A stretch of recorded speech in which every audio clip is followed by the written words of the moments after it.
Well, good evening, Steve. Here's a report of, what should I call myself? Maybe it's Steve Neal's Garage Northern Annex.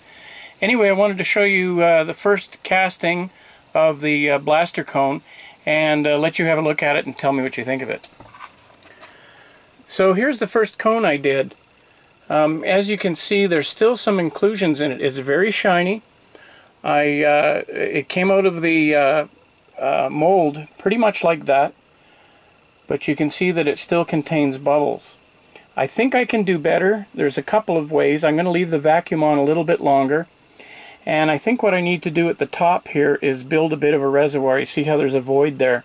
I need to build a bit of a reservoir so that it can, it has some room to expand and then contract again after the vacuum is done.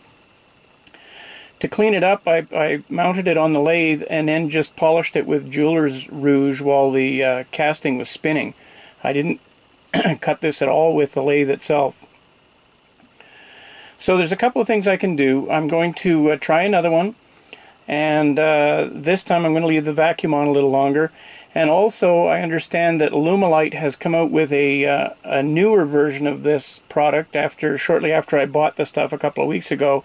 They've come out with a newer version that has a longer pot life. So I may take a stab at that. And now what I'm going to do is I'm going to show you it lit up with just a flashlight in the end, but it should give you an idea of what this looks like. So here we go, just a normal flashlight, LED flashlight in the base. Let's see what this looks like. So you can see it lights up pretty good.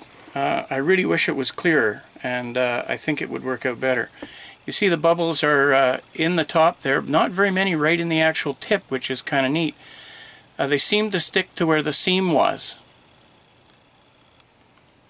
So what I did was I actually used baby powder in the mold this time. I think next time I've got a silicone mold release. I'm going to try that and see if it'll let the bubbles flow a little more freely. But I'm going to try it again because it looks pretty good. But I understand now why most of the products sold out there are frosted. It would hide the bubbles. But this is not. This has been polished, and that's why you can see the bubbles. In any event, I'll give it another stab. Signing off from the Northern Annex. We'll see you again, Steve, and speak to you soon.